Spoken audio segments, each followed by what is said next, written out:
হলো আকাশে, অঝরে নামবে বুঝি শ্রাবণী ধরায়।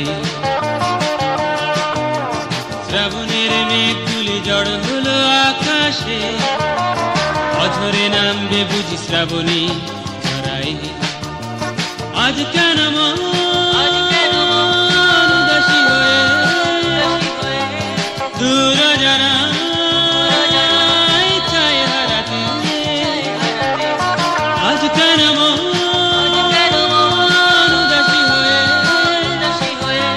দূর জানায় চায় হারাতে। শ্রাবণের মেঘগুলি জড় হলো আকাশে।